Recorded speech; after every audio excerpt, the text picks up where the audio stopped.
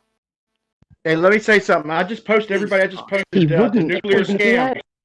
Hold on. I just posted in general the nuclear scam by Galen Windsor. He was one of the top dogs in the nuclear program and nuclear power plants. He's the one who went on tour around America eating uranium, the shit that would have shut down or it was actually like 2 square miles of city just for what he had in his pocket. You know there are different forms of uranium, don't you? You do know there's a non-radioactive form. It doesn't matter. Well, I'll say leave it to the expert. This guy's an expert. It does This matter. guy's an expert. I just posted it in general. Anybody who doesn't know about the nuclear scam, posted it in general just now. It's Galen Windsor, the nuclear scam. He's one of the top dogs. Don't listen to Rumpus. Don't listen to me. Listen to the expert. He's just going to call him a science denier. You know that when that chief science officer of Pfizer came out and had some concerns about the medical issue that we had last year, you know what they said? He's a science denier. So it doesn't matter what your credentials are. It doesn't matter what your past positions are. It doesn't matter how learned you are. If you don't toe the line, you're a science denier. That's how we know that you have a religion. Feelings now. Okay, this guy. Everything is about feelings, how people feel. This guy, Galen, I must admit, he does seem to have, given what he seems to claim to be, he does seem to be someone who's credible, knows something about it. So I could take an interest in that. I'll have a look at that video, Brian. But I guarantee you will have misunderstood something. You misunderstood. Rumpus, what do you think about the government talking about UFOs? What do you think about that and that technology and that physics? I'm sorry, you got overtalked by somebody, Matrix. I didn't. Yeah. Matrix, you're fascinated with these UFOs, ain't you, bub? UFO, unidentified flying object. You know that implies technology and physics that we yet to understand. What do you have to say about that? Sorry, you broke up again, Matrix. I didn't hear you again. I'm afraid. Sorry, you have to repeat yourself yet again. Okay, can you hear me clearly now? I can. You clicked and went in and out. Our government, our authorities has come out talking about or acknowledging the existence of UFOs. That's unidentified flying objects. Oh yeah, right? It also has an implication that there's a new set of physics that we have no idea. And I'm curious, such a smart guy as yourself that claims to know everything. Can you please enlighten us on that new set of physics that we obviously have to learn, to know it. Right, Major, I've never claimed to know anything, but what I have said is that when I do make a statement, that I'm always right. But I don't claim to know everything. I know a tiny, tiny fraction of what it is to be done. There are many more intelligent people than I am on around YouTube and in the community.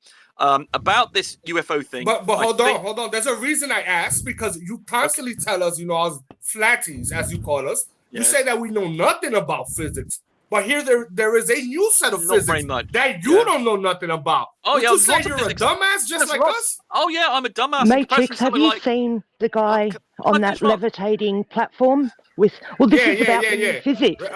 And what he said was, no matter how fast he went, it was like a force field was being made around him. So, like his name is, or whatever. Regna got some weird Russian name like that, man. I am a dumbass. Yeah, and it's a little square platform he's standing on with like a scooter handle attached to it, and he's just standing on it, and it's levitating and flying through the air. It goes something like 1,500 miles an hour, and creates so he can't feel any wind or like the conservation of momentum force field around him, where everything that he moves, his body moves. Yeah, it's amazing. There's a video. Can you put a link to that, please? Sorry, ask Matrix. I can drop you one in later. I just can't do it while I'm in here. This is a video? There's a video of this? Yeah. There's a video of it. There's a video of a guy I guarantee now it will be bollocks. I guarantee now it will be bollocks. There was this guy that was... Back to your question. Matrix, back to your question about UFOs. No, because the stuff we've been finding out, Rumpus, the stuff we've been finding out about electromagnetics and electrostatics and all that kind of stuff, 50 million volts or something the atmosphere goes up to with this 100 volts gradient thing. Like, we can explain everything. Oh well, okay. You actually correct. There is 100 every meters or so. There's the dust 100 volts every meter or so. 100 to 150. Yeah. The dust that sticks to your TV screen is what you guys are thinking gravity is.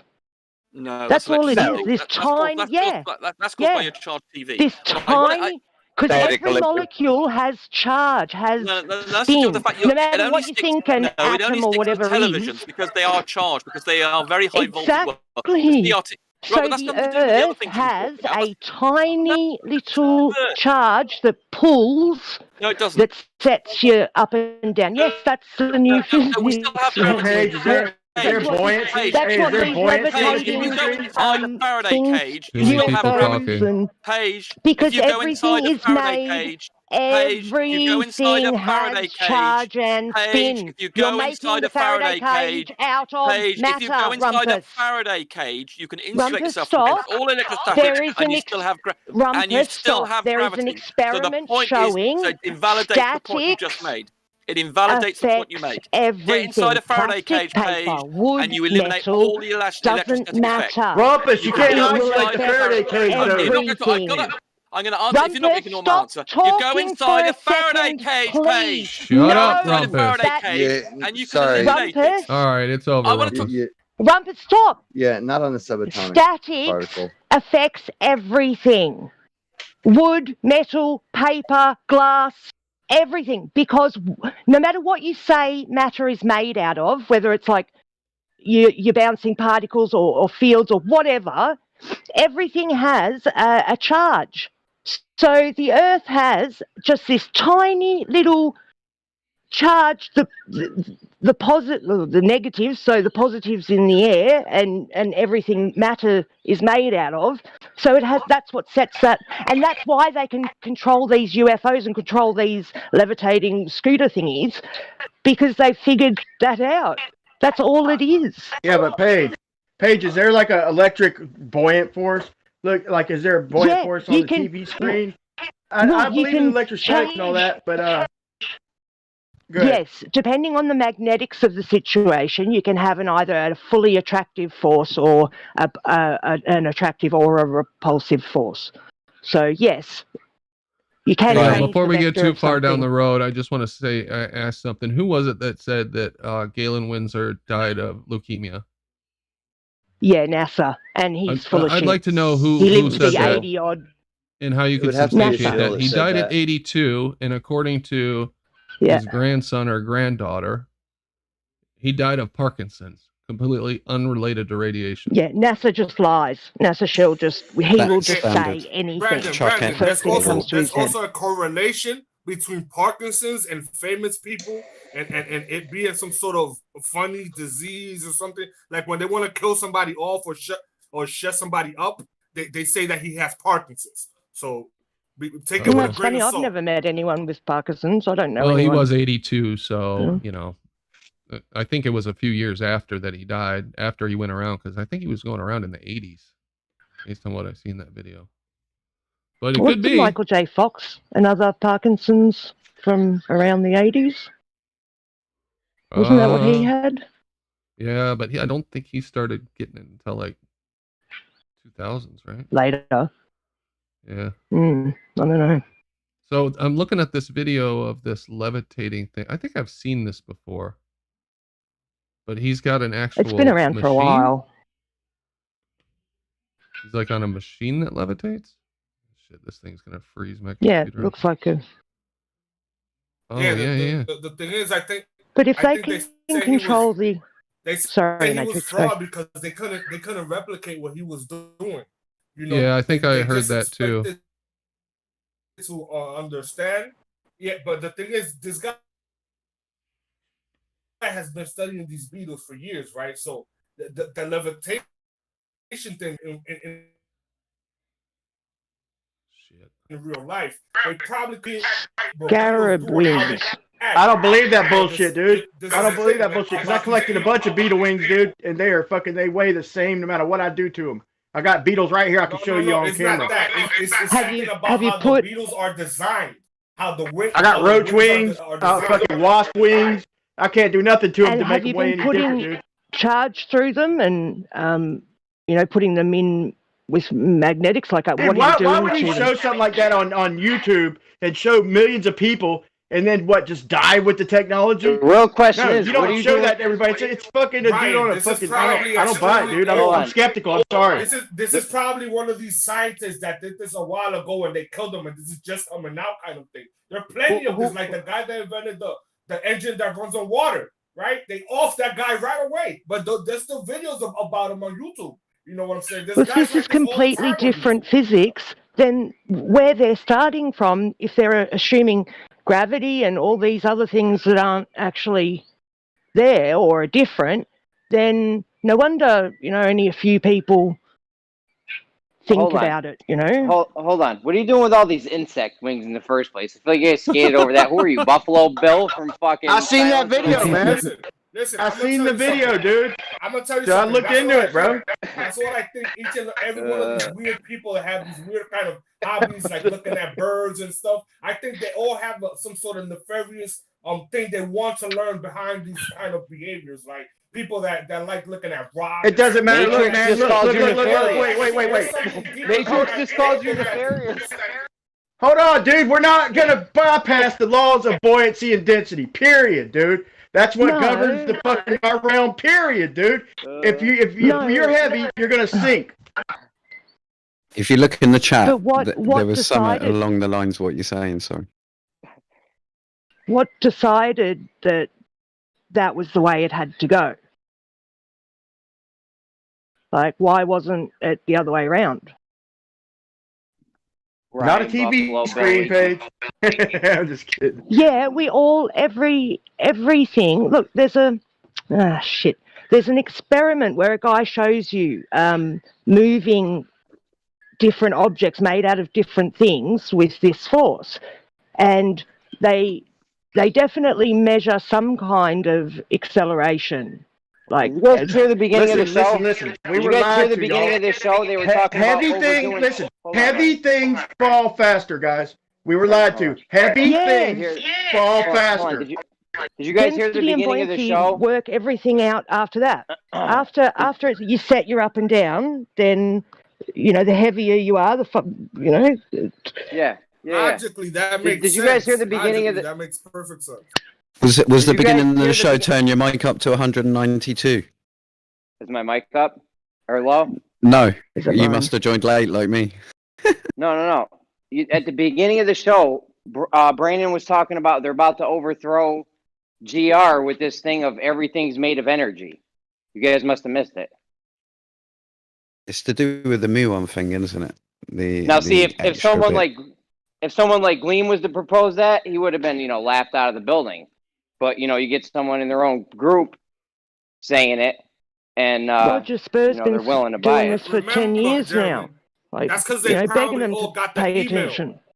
They probably already got the email saying how things are going to work now. So that's probably why they're allowed to come up with new bullshit now. Yeah, Well, their old people, masters have it's- told them it's- they're allowed to. Well, old people, the old people usually need to die off for things to change in science because they're so stuck in their ways and the way peer review works. You'll never get a new idea passed because the people peer reviewing it are all the ones that already bought into the old paradigm and they're so entrenched. You got to understand, it's not just philosophical, right? We're talking about entire industries and cities that run on these certain things that now have to change. You're talking about an entire set of people that have to learn something new to earn a living, right? So this is a bigger implication here to just change it.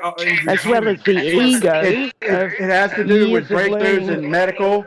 That could save the people, the powers that be, something in medical. Okay, that could save the people or their family, the powers that be, or something in warfare. All the technology, they disregard the physics. Okay, when it comes to warfare or medical, it's got to be forced through in times of need and shit. That's the only way. Other than that, if it's just through colleges or theses and papers, they reject that shit like the plague, dude.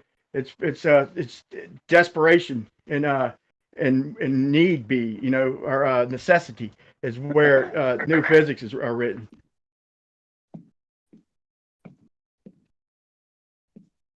I don't think they're going to have much choice. This place seems to be run on a schedule and it's in the sky.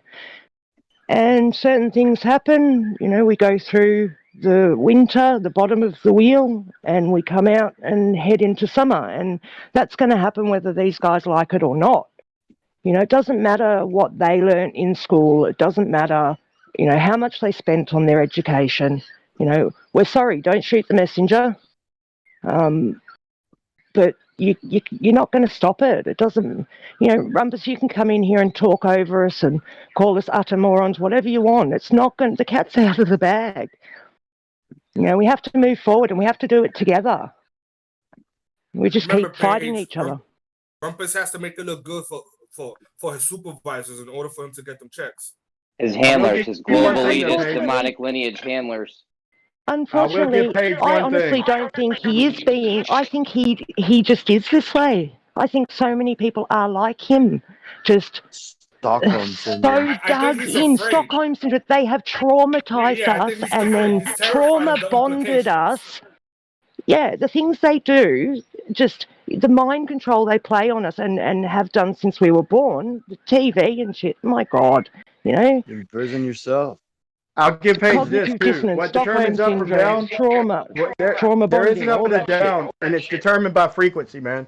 I showed this in a video where they changed the frequency and the frequency, and they turned up a small aquarium upside down and had the water. They pulled a ship, and the ship sunk upwards. And so everything, I will give Paige this. Everything vibrates. Everything's got its own natural. This is where physics, the next step in physics is going to go. It's going to be in frequency, vibration, and but it has nothing to do with I mean, maybe it is connected to electrostatics, but it's more vibration, like solar luminous, like frequencies and shit. They showed it, like I said, they showed a fish that turned it upside down, and they pulled a boat from the bottom. It fell back up to the water and floated upside down in a little aquarium just by putting it vibrating at a certain frequency. This shit's demonstratable. This is science, and that's hard to find. And I think this place is a whole heap of batteries all, you know, inside each other. To me, all that electrostatic shit's a curveball. It's just for them to try and hang on to grab. No, that's just one more it's battery. A crock of shit, it's just one more battery in the system. Like, you know, there's just battery inside battery inside battery inside battery in this place.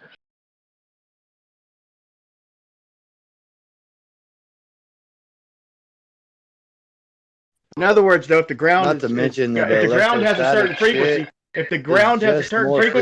and everything is gonna vibrate to it. It's gonna sync to it, right? And if the sky has a different frequency, you know, if you put the ground up in the sky, you could turn it upside down just by giving the earth, the ground underneath us a different frequency. Everything's gonna attract to it and shit. They're throwing us a curveball with this electrostatic bullshit, y'all. It's frequency. It's all frequency. Tesla had it. Tesla had it smack down pat. Don't fall for this curveball garbage, man. Tesla worked with what? With frequency, man. Solar luminescence or electricity? It's all about vibrations, man. Different frequencies are going to make different patterns, different modalities, different harmonies, man. It's the I don't know same everything thing. about it, dude. The electrostatic force is vibration. It is.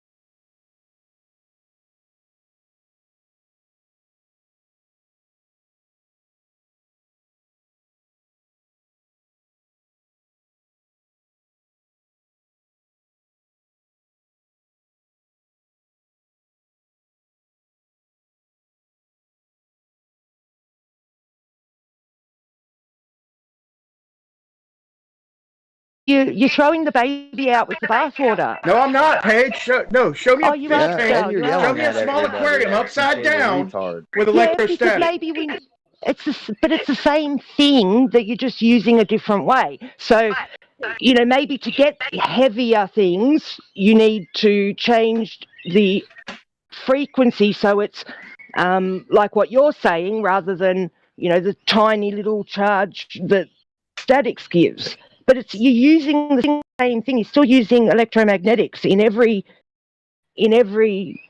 thing, everything. That's them trying to cling on to gravity. I'm telling you, they're trying to cling on to gravity. Wow, Stop. this, Who has Not brought you. up gravity? No, not like you, the babe. epitome of a You dichotomy. brought you up need to be gravity. None of us. true. Flow a certain way. Have you seen the dry water? Chemical There's reactions Guys, can I interrupt are real quick? electrical. And then we can get back to this. Chemical reactions I are apologize for this. electrical fundamentally. Sure, Go ahead, bud. All right. We got Smurfer Girl Whatevs that has come in, and how's it going? Denny. Hi, Dunnan. Oh, your mic's really low, I think. Oh, is it? Yeah. Luke. Let me see. Okay. Is this well, any you're better? trying to. Whoa. Oh, wow. A little louder yeah. if you can. Better. Or I'll try to turn you up. So what's going on? I hear you got big things happening. Yeah, so I've been on this show called Into the Microcosm with Jimmy Jean on Aftermath .fm.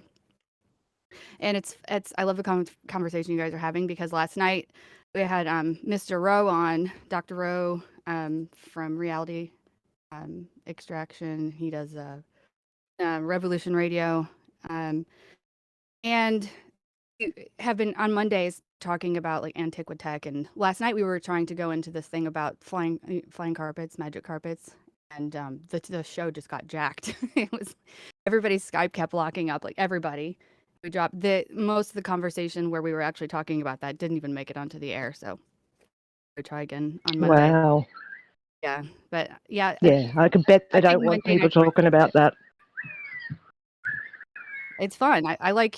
We talked about just we always go into the ether and stuff like that, and mud flood kind of things on Mondays, and then is actually I've been looking forward to this. It's like we're doing like a ladies' night thing. Nano Girl is going to be on there, and Brandy, she has been doing a different show with Jimmy during the day.